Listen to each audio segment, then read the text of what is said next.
Leroy, Sassicaia, Smitho Lafitte. Ever tasted these wines? Do you know where to find them? Well, this episode of Wine Blast is brought to you in association with Ideal Wine, the Aladdin's Cave for wine lovers, delivering straight to your door. Visit idealwine.com for more. That's idealwine.com, or find the link in our show notes.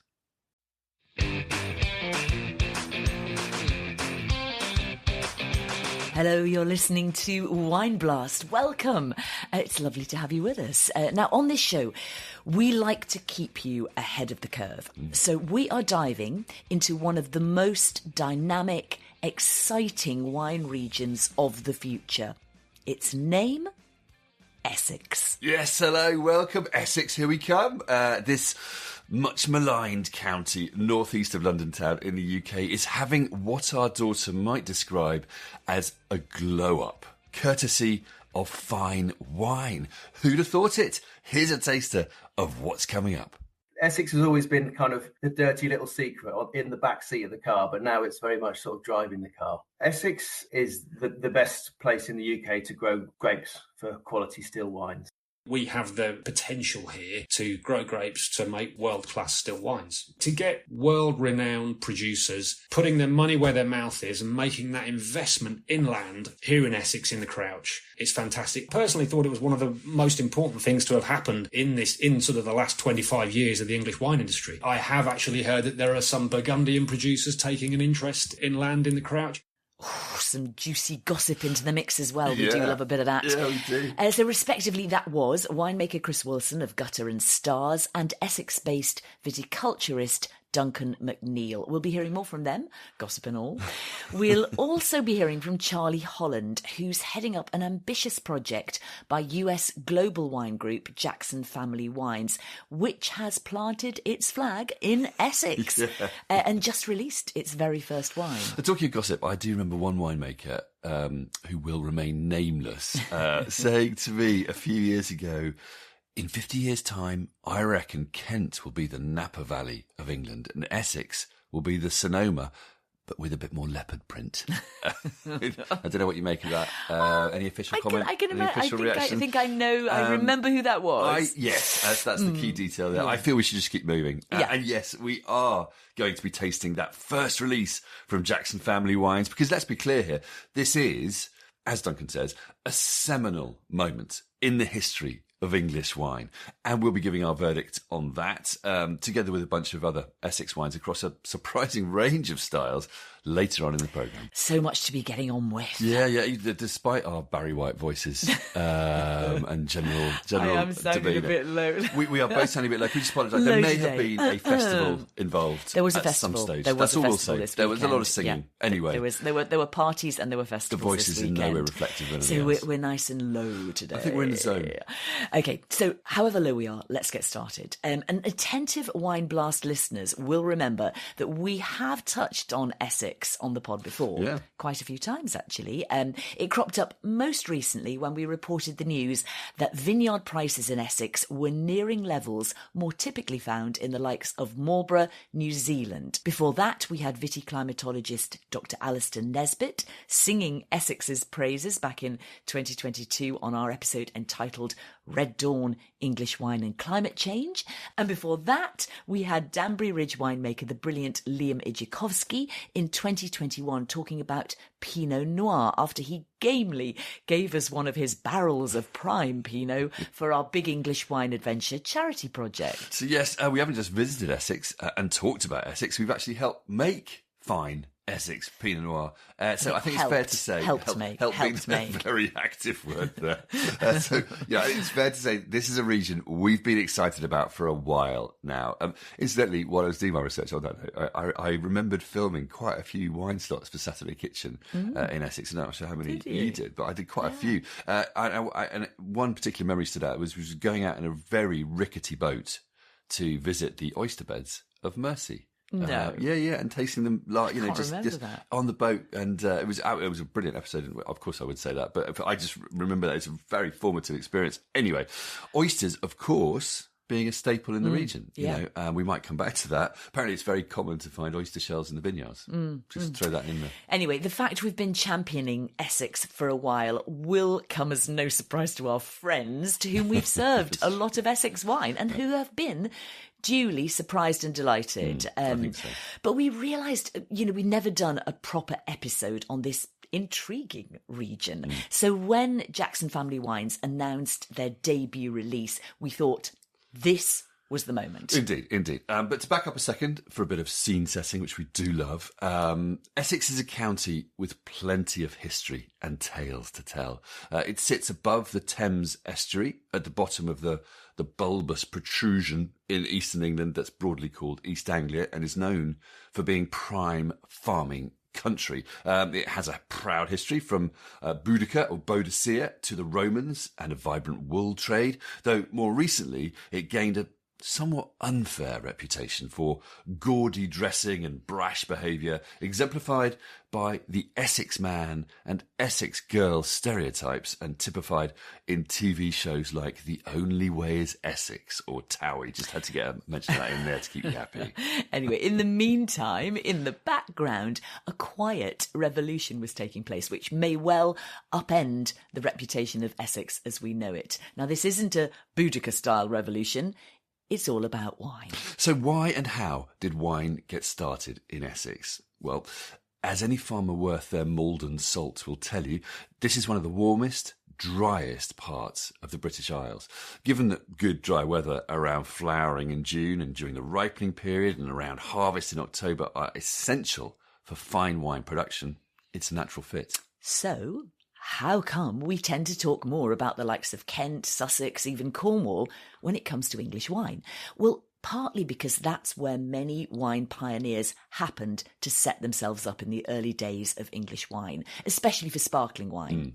Essex, being a land of farmers, did have some vineyards, but much of the fruit was sold to the established wine producers elsewhere. So ironically, good Essex grapes were helping bolster the reputation of producers from Kent to Cornwall rather than Essex itself. The very definition of flying under the radar. Growers in Essex, producers elsewhere. So Newhall was the obvious exception, established in 1969 near Malden, and one of the first English producers to be involved with making traditional method sparkling wine from Pinot Noir and Chardonnay, of course. But for long, it was an outlier, until the noughties, when people started to cotton on to the potential here for growing fine still wine, for which you need warmer temperatures and drier conditions. And since 2016 or so, Essex's reputation in wine terms has grown exponentially.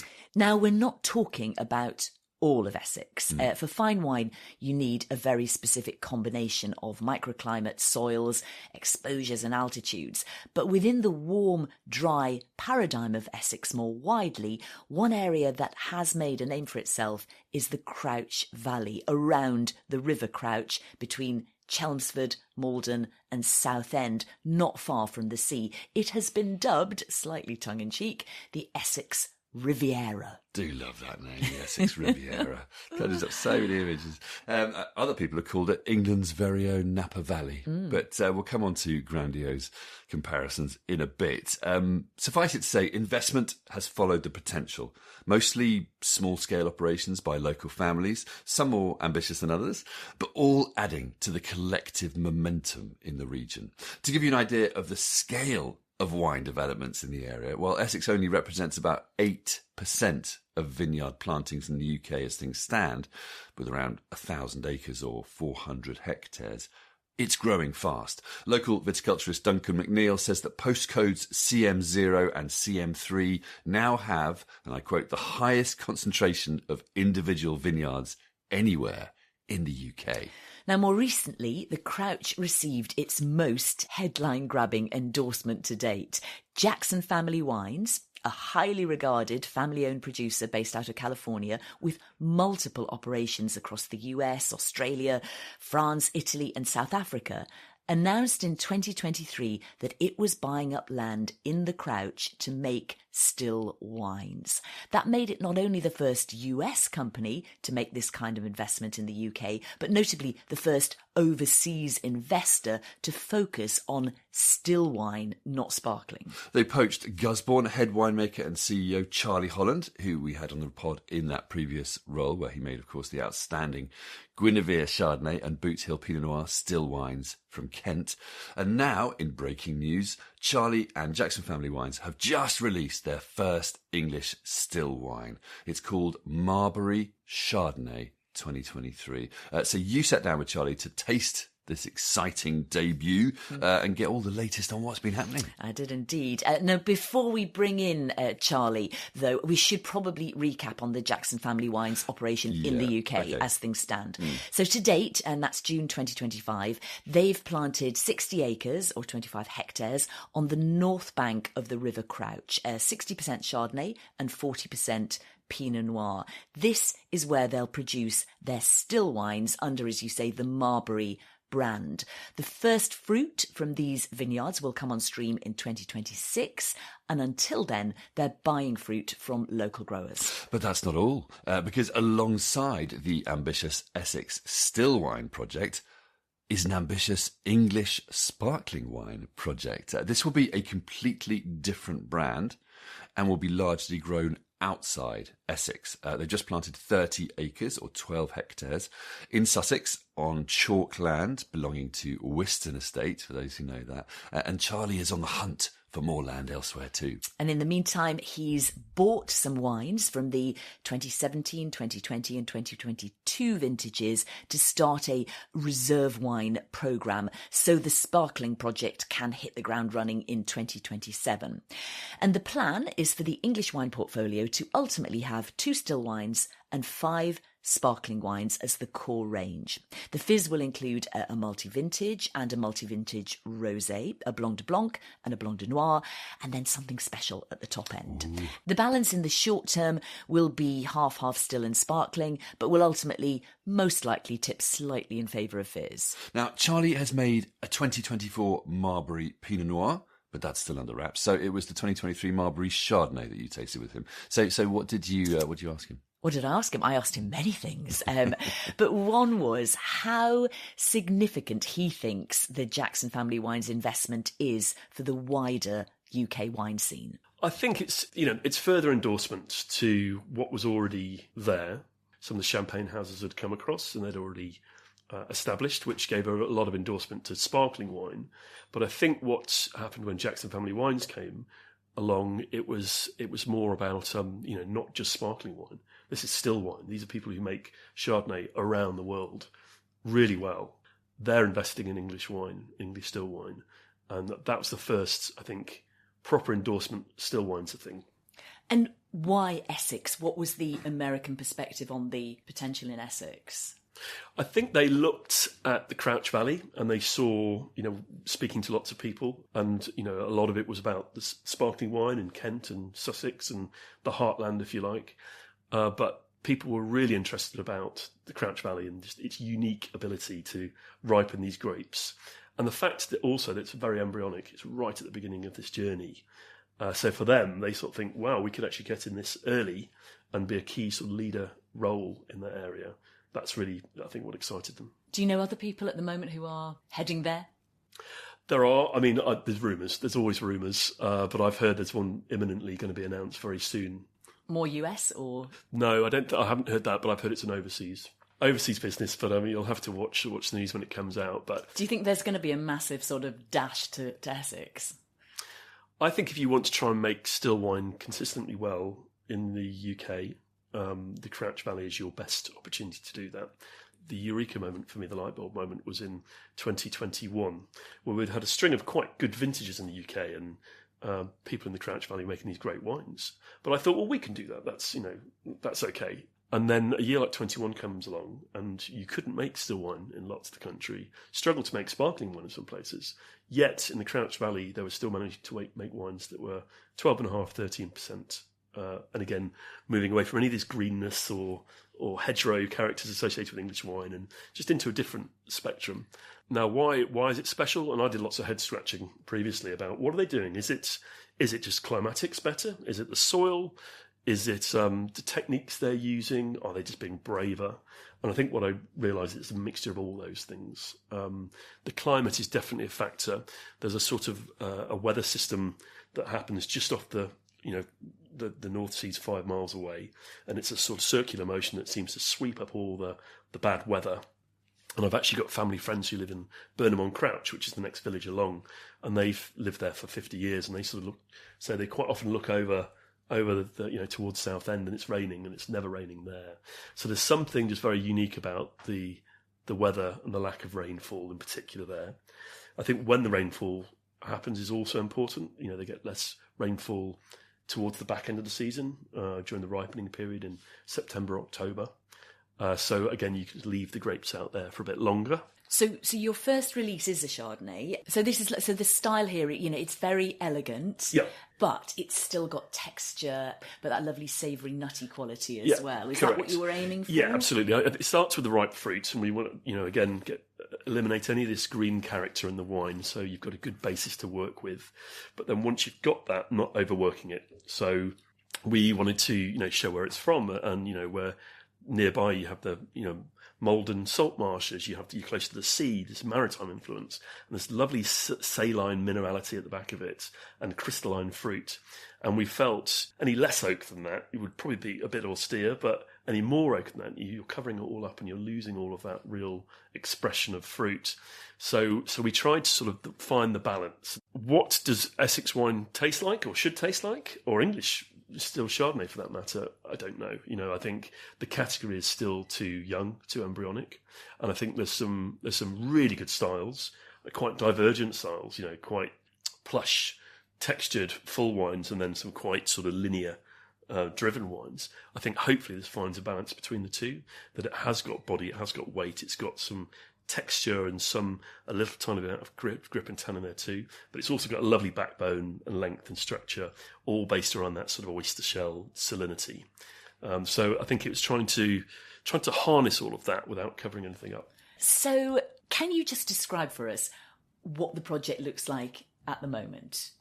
Yeah, so we've got 2 projects at the moment, actually. So one of them is Marlborough, which is our still wine project.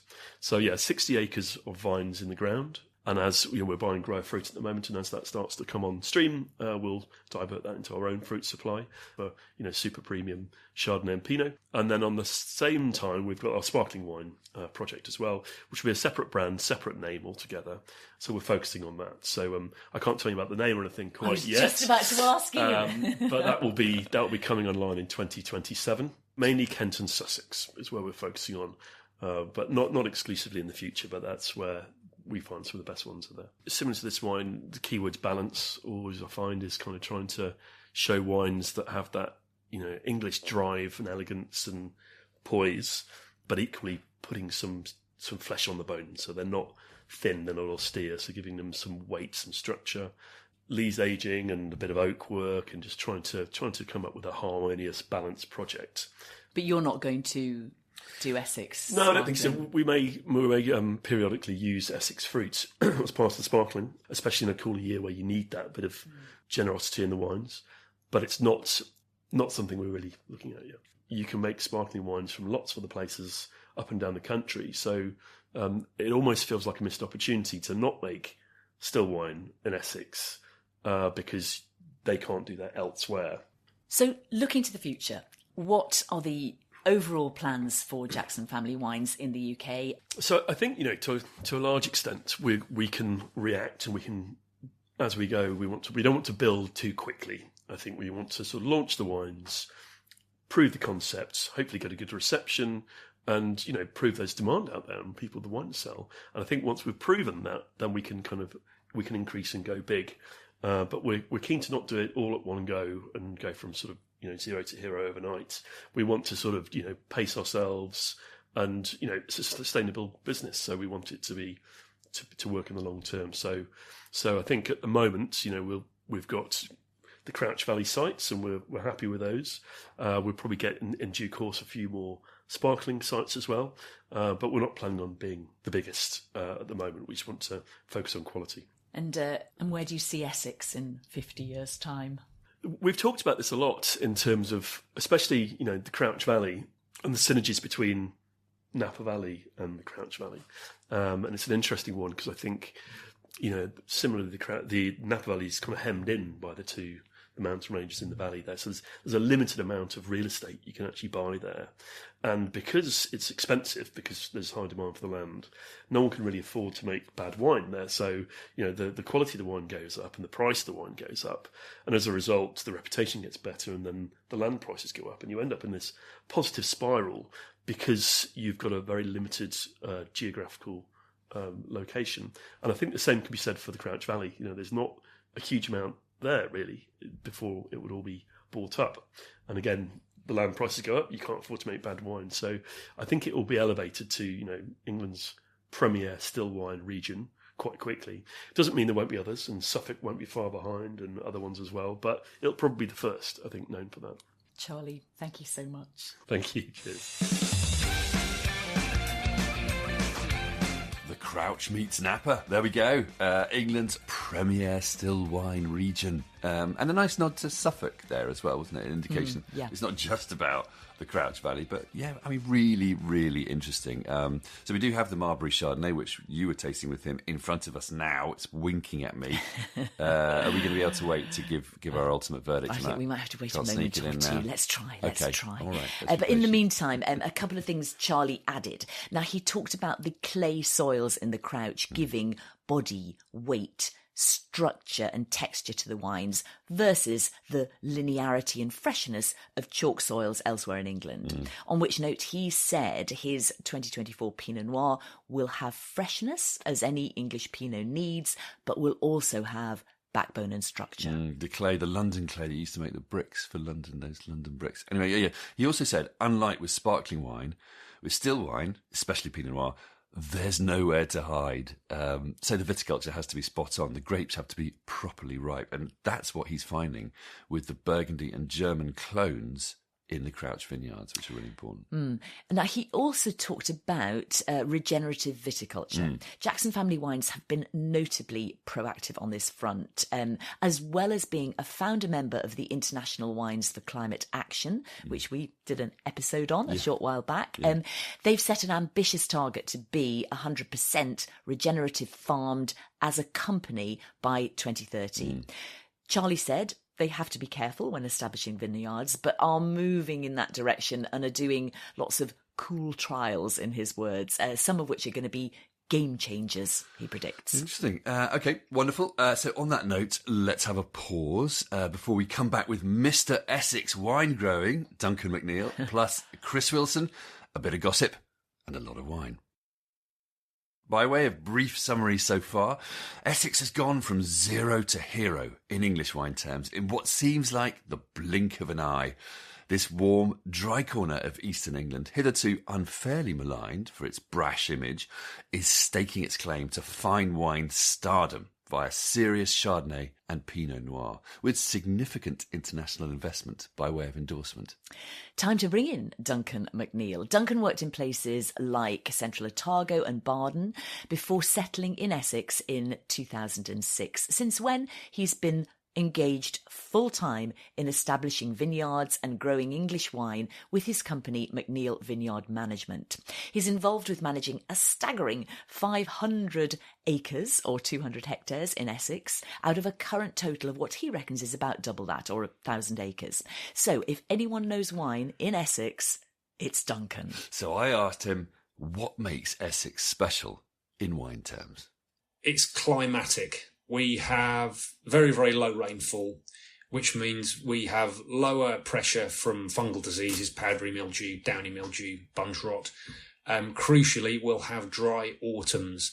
And as far as growing grapes for still wine is concerned, that's allowed me and other growers to leave our grapes on the vine for that extra 2, sometimes 3 weeks to get into ripeness levels which would be achieved in other winemaking countries in the world. So that's what's enabled us to grow world-class fruit.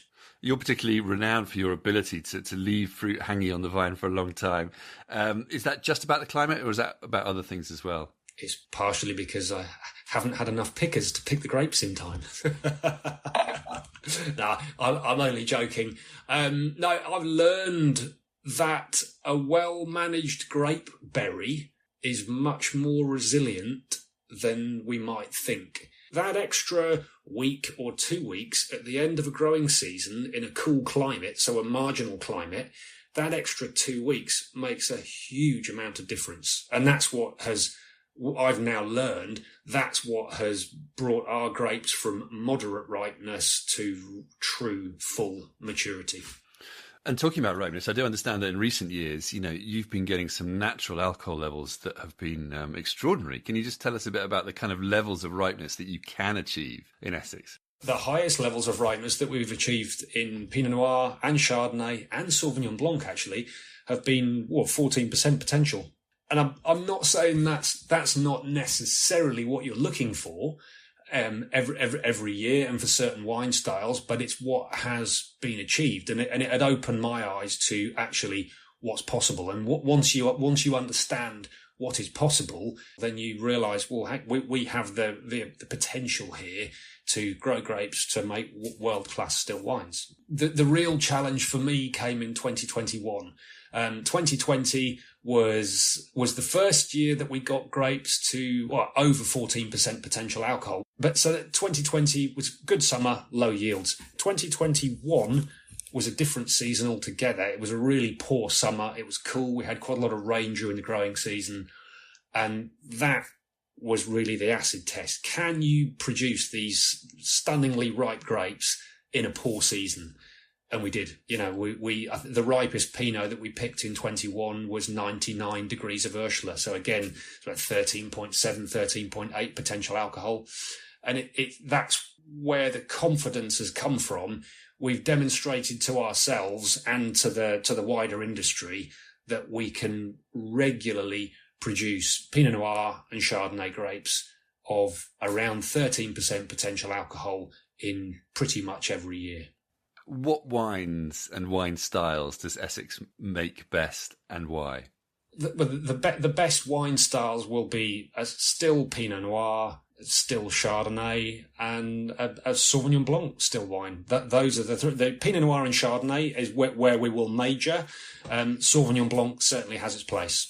We're cool climate, and it's that classic long, relatively cool growing season.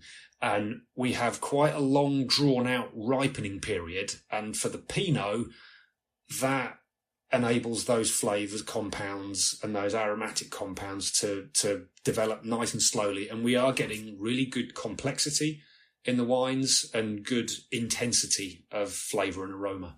Sauvignon Blanc is interesting because obviously we haven't talked about Sauvignon Blanc in the English wine context at all. Now it's suddenly cropping up in Essex. Do you think that's a potential star for the future, do you? Without doubt, yeah. It won't overtake Pinot Noir and Chardonnay. I don't believe it will. But the wines they're outstanding. Yeah, the first one that was made was back in 2020. And again, that was harvested at 13.5% potential alcohol. So what I'm finding is if you leave those Sauvignon Blanc grapes on the vine for as long as you can, you'll get the acids down, you'll lose that greenness, and you're just getting a really distinctive Essex Sauvignon Blanc. Who'd have thought it? Distinctive Essex Sauvignon Blanc. Here we go. This is the adventure of wine, isn't it? Just to hone in on the climate, you talked about climate. Can you just tell me exactly why the climate in Essex and particular parts of Essex is so good for wine? First and foremost, it's temperature. We are warm. Growing degree accumulation. I don't want to get too technical, but growing degree days in viticulture, it is a measure of the amount of time where the average daily temperature is above 10 degrees centigrade. And that's when your grapevines come out of dormancy and become active. So our growing degree days we're looking now at an average of about 1,150 growing degree days per year, which is, what you would have had in Burgundy 10, 15 years ago, is what you'd be looking at in central Otago as well. So we've got comparable growing degree days with what the key Pinot producing areas in the world had only 10, 15 years ago. So we've got the temperature. we get a lot less rainfall. It's the driest part of the country. Our average annual rainfall at the moment is under 600 mil a year. So, I worked in Central Otago back in 2001 to 2004, and you're on 450 mil, and you have to irrigate at 450 mil annual precipitation. So, I'm looking at my rainfall chart. We've had those years here. 2011, we had 424 mil. 2022, we had 441 mil. So, we have low rainfall. So with low rainfall means you have low levels of cloud, high levels of sunshine. And crucially, it's this low disease pressure. You earn extra hang time. So hang time is that extra bit of time that you can leave your grapes on the vine to get to full maturity. And the climate that we've got here allows us to do that. What of the soils too? Because people talk a lot about the clays, London clays in Essex and Crouch. How do the soils impact the wines? The soils are key. The London clay, the smectite-rich London clay.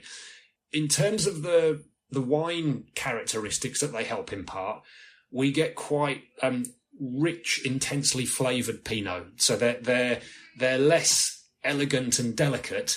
They're really quite rich, bold Pinot Noir wines. And the Chardonnays, again, it's less that you don't get that sort of linear minerality so much, but you get that rich roundness in the Chardonnay. And those are the characteristics that the clay lends our still wines. Do you think Essex can be great for sparkling as well as still wine? Yes, I do. Yeah. I think that, if I'm going to name names, I think Danbury have achieved that really well. Their Solstice sparkling wine, it's a very un-English sparkling wine, but what a blinder. It's absolutely superb. And they've used that richness and that voluptuousness that you can get in Pinot Noir here.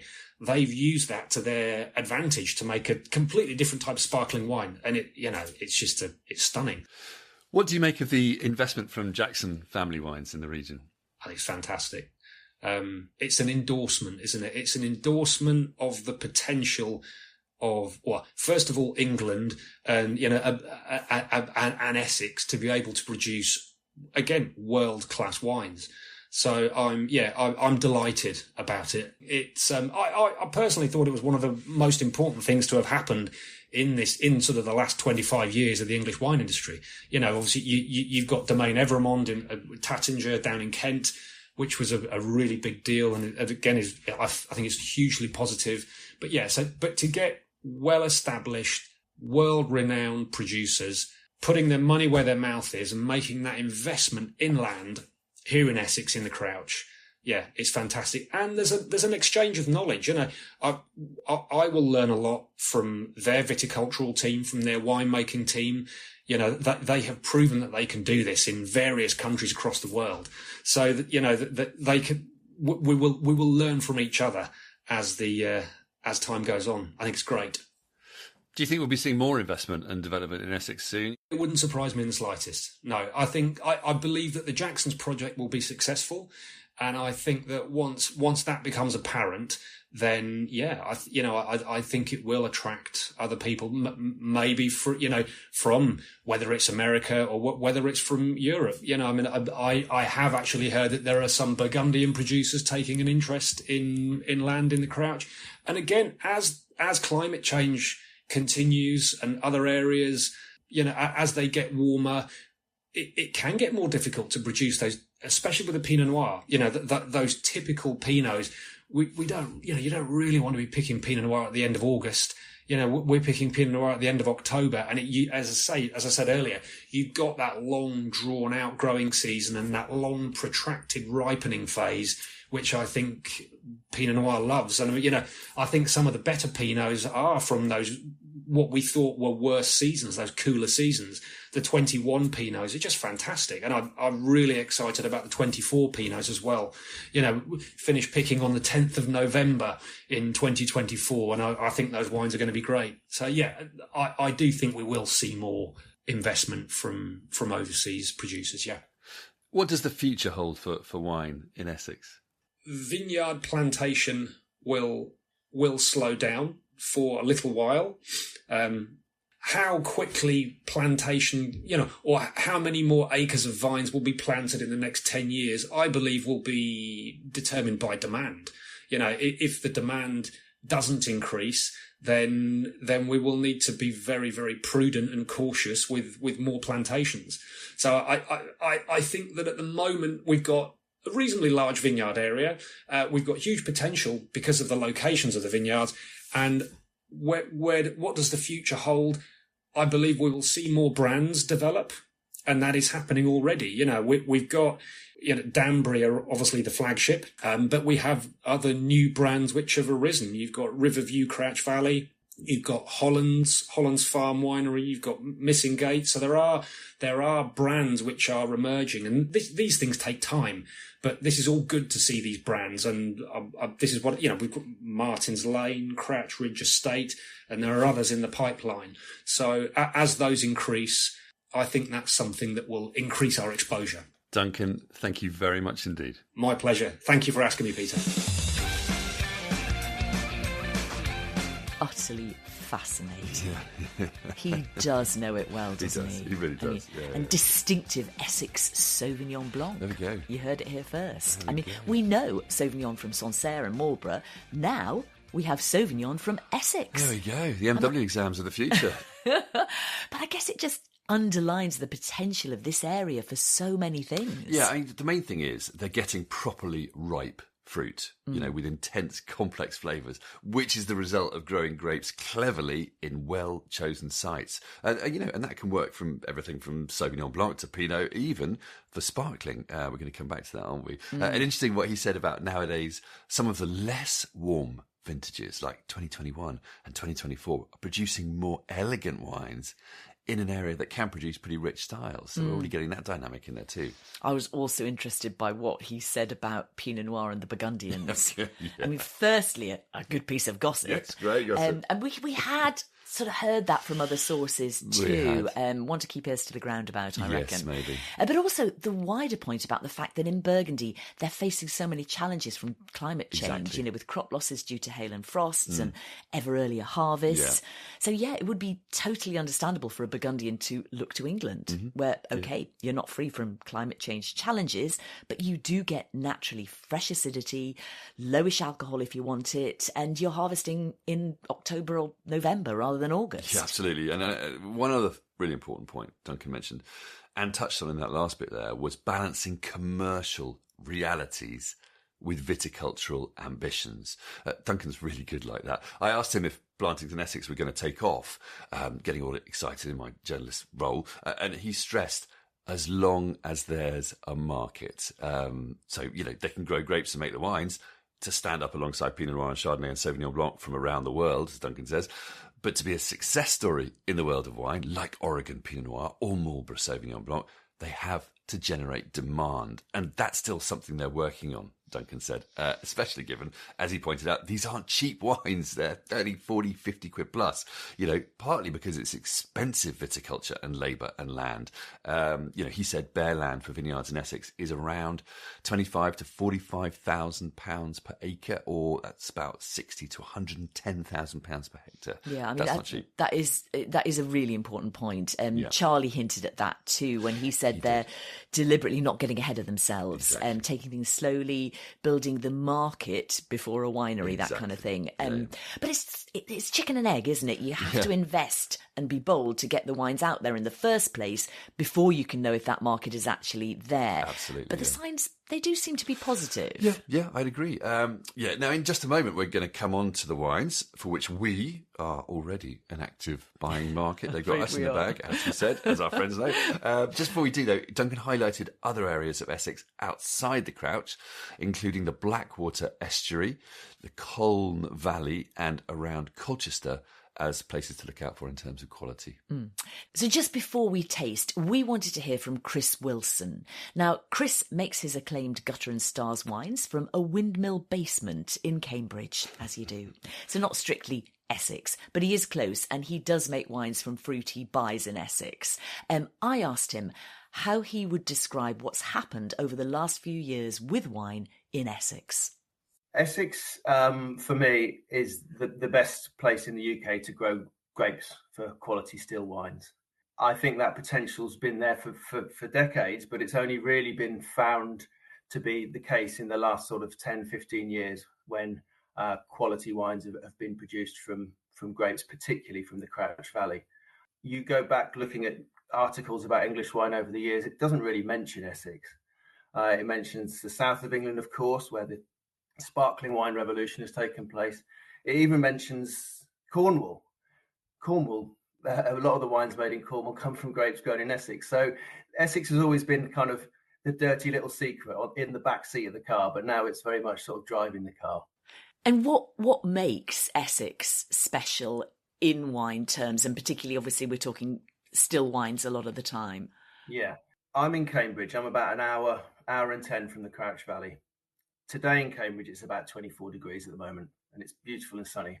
I know if I get in the car and drive to Essex and open the car door, it will be 2, 3, 4 degrees warmer, and it will feel warmer still. There's a real sort of microclimate there, particularly where you've got the River Crouch and the River Blackwater in the Crouch Valley, creating 1-2 degrees more heat temperature than you get elsewhere in the east. It's also a very dry part of the country.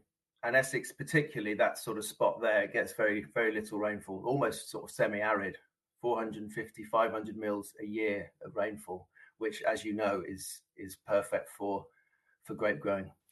And in terms of the actual wines, in your experience so far, what wines does Essex make best and why? I mean, the obvious answers are Chardonnay and Pinot Noir. Why? Because of that extra heat accumulation, because of the stress on the vines due to the lack of rainfall. Also, I think there's been some clever planting in Essex, planting the right varieties in the right places. I don't think that can be said for all of England over the years. I think we're getting there as an industry. We're still a baby industry, particularly with still wines. And we're just finding our feet on the viticultural side of things. It's not all about climate. It's also about putting the right grapes in the right places on the correct soils. What about Sauvignon Blanc as well? I know you've actually made a Sauvignon Blanc, haven't you? It seems to be becoming a thing, doesn't it, this Sauvignon Blanc from Essex? I mean, alongside the Chardonnay and Pinot Noir. People always say that England's answer to Sauvignon Blanc is Bacchus, but I think England's answer to Sauvignon Blanc is Sauvignon Blanc. We've shown in the last sort of 5 years that this is a grape that we can ripen in England. So for me, it was just a really lovely grape to make the wine from. Now, there's a lot of focus, isn't there, on Essex and particularly the Crouch Valley at the moment. But do you think there's exciting potential for fine wine in East Anglia more widely? I mean, there were not even potential. I mean, it's been realised in some cases. You look at some of the wines coming out of Flint in Norfolk. Ben's created a really interesting and exciting project there at Flint Vineyard, and some of his still wines in particular are up there with the best in the country. So yes, East Anglia's on the rise. Then you look at somewhere like Ark in Suffolk, and they're making a Riesling, which I didn't think would be possible in England, but it's a beautiful wine. So there's interesting stuff happening all across the east of England. And what does the future hold for wine in Essex? I think tourism will become quite a big thing for Essex.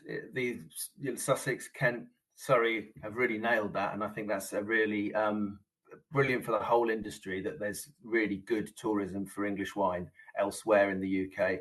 And Essex is just finding its feet with that. I know Newhall are doing some interesting things. I know there's tasting rooms at places like Crouch Ridge. I think there will become some sort of tourist wine tasting map of Essex soon, where people will be able to hop on a train from London, 30, 40 minutes, and then have a day out in the vineyards. And we couldn't even have dreamed of that 20 years ago. So I think that's where the growth will come. And obviously off the back of that, more knowledge and interest in English wines and Essex wines, and, lots of cellar door sales. Excellent. Chris, thanks so much. No problem. Essex is England's dirty little secret. I love that turn of phrase. I mean, he's good with words, Chris, isn't he? He's a former music journalist and current wine journalist.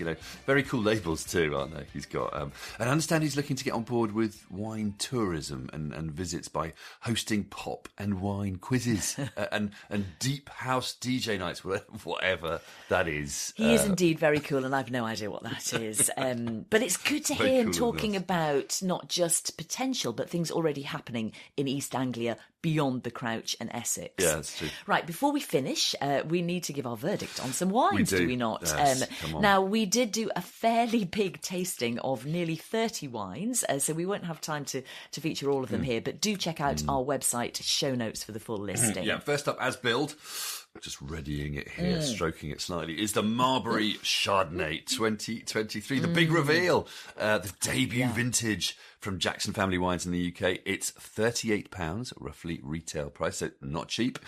But it's also not half bad, with very sort of Chablis-esque vibes. But over to you.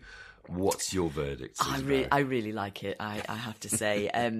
Though if anyone was hoping for a big buttery California-style C-bomb, this is about as opposite as it could be, which I think is exactly what Charlie was aiming for. He says that. It's very accomplished. There's a gentle, nutty, creamy character from the oak, but it's subtle and well integrated and gives it roundness and a kind of savoury appeal. The acidity, is refreshing, but it's not tart. The fruit is silky, succulent. It's just effortlessly classy. I think brilliant for a debut vintage. And it makes you wonder how good it will get when they have their own fruit and a bit more experience in the Crouch. Yeah, I agree. Really lovely. But, what about the price? How does that sit for you? To be really honest, that's probably the one thing I'd criticise. I'd love to see it £10 less. I think it would fly at that price. But being totally honest, I'd say the same of pretty much all these wines. I think there's some market benchmarking going on here. I know Duncan explained that grapes and viticulture are expensive in Essex, but equally you have to balance that against demand, and I think demand would be so much greater at a slightly less punchy price point. Yeah, make friends first and then sort of build as you go. You've got to be careful, but I think just a bit less. Yes, I agree. And then we would buy more too, as well. We'd be able to. Large market that we are in this household. Okay, so I see your classy Chablis-style Chardonnay, and I'm going to raise you, just reaching around here, a stylish Sauvignon Blanc and an elegant Pinot Noir. These are from Missing Gate, who do all kinds of interesting things in the Crouch. They do. This is their 2022 Sauvignon Blanc. It's £32. It's proper Sauvignon, isn't it? It's vibrant, but it's ripe. It's full of rich gooseberry fruits, fresh peas and honey. Yeah. Essex Sauvignon Blanc is definitely a thing. You say sort of this is it's proper Sauvignon, but it's a little bit different, isn't it? As well, it's got a little bit of a distinctive edge as well. That's true. And then I've also got their Two Horse Land Pinot Noir 2022 red. £47.50. It's really smoky and intense with kind of layers of sour cherry and winter spice flavours. Yeah. Great with barbecue lamb. Yeah. Now, another brand doing really well and really interesting things in the area is the Heretics, a very cool guerrilla-style wine cool operation label, who source from the Crouch Valley. Now, two wines I'd flag up are the Cantillon Rosé 2024, only just released, £32. Yep. This is barrel fermented Pinot Noir rosé, and it's packed full of cherry and rhubarb fruit with notes of sweet spice. It's English rosé on steroids. And then there's the Cut Chardonnay 2023. This one's not been being released for another few months, but it's a creamy, nutty, buttery style with vibrant acidity and a lovely smoky finish. Really serious Chardonnay, so keep an eye out for that one. Now, remember what Duncan said about Danbury Ridge's new sparkling wine? Well, he's spot on, isn't he? I've got it here. The Solstice first edition from this hugely ambitious Essex pioneer is simply stunning. It's a Pinot dominant barrel fermented blend, multi-vintage with 2019 base, £58, and is rich and golden and just insanely complex. It's irresistibly drinkable. This is our new favourite English fizz, I think, isn't it? Very much in the kind of grower champagne mould. Yeah. I'd say it's a new dimension for English sparkling. Yeah, Would you absolutely. I mean, I tasted this at the launch some time back, and I'm just delighted that it still tastes as brilliant as I thought it did then. You know, sometimes you think at the moment in time, oh, it's fabulous, and then you taste again in the future and it disappoints you. Definitely not. This is hedonistic, but it's grounded, it's serious.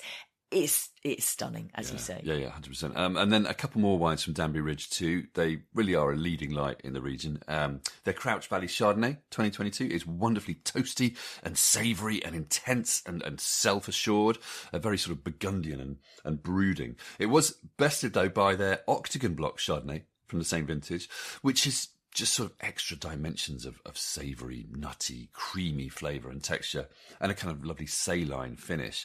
But the former is about 35, 40 quid, and the latter is nearer 65. So choice is yours. Yeah. I mean, I have to say as well about Octagon Block, you know, in previous vintages, we've tended to find the Octagon to be slightly too much. But in 2022, it's a bit more reined in and elegantly put together, and it just works really well. Totally. And then Danbury also do a very fine line in Pinot Noir as well. It tends to be a richer, sort of darker, more generous and fleshy style than other English Pinots.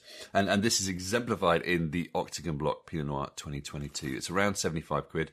So, you know, it's a punchy price, but this is very serious and replete and spicy and intense. I mean, 10 years ago, you would never have said England could produce Pinot Noir like this. Never. It's Couldn't amazing. agree more. Yeah.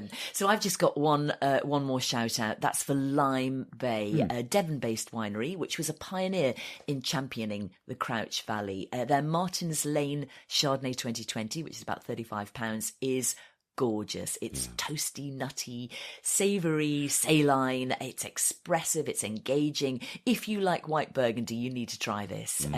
Also, their Bacchus Block 2022 at £22, part fermented in white Bordeaux barrels. This is very punchy.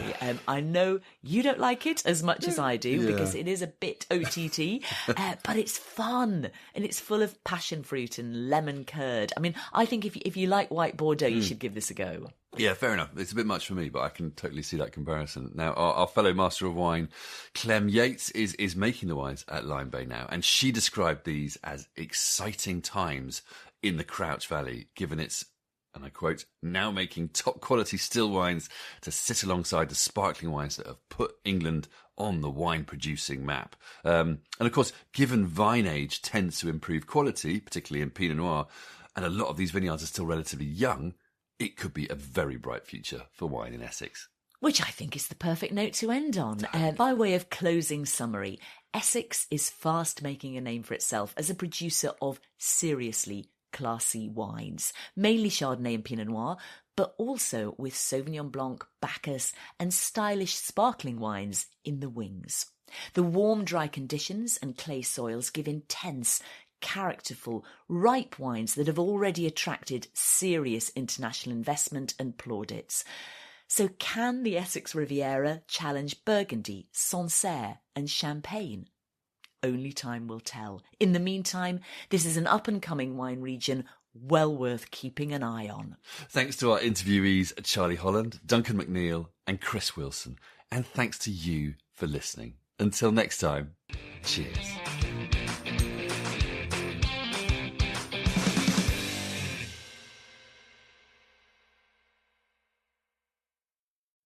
Thank you for listening right to the end of the programme. You deserve some sort of medal or maybe a glass of fine wine, whatever.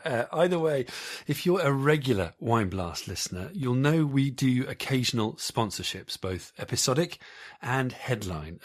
You might not have thought of this, but if you're involved with a company, brand or region who could benefit from exposure to a top-notch global community of wine lovers, get in touch. Wine Blast goes out to 200 countries and thousands of listeners. It's won multiple awards and is regularly one of the highest ranking drinks shows in global charts, with a knack of making national and international headlines, despite being a totally independent production made with a lot of passion and hard graft. If you'd like to support the show and take your message to an ever-growing global audience, get in touch by emailing contact@susieandpeter.com. That address is also on our website show notes, or you can find us on social media.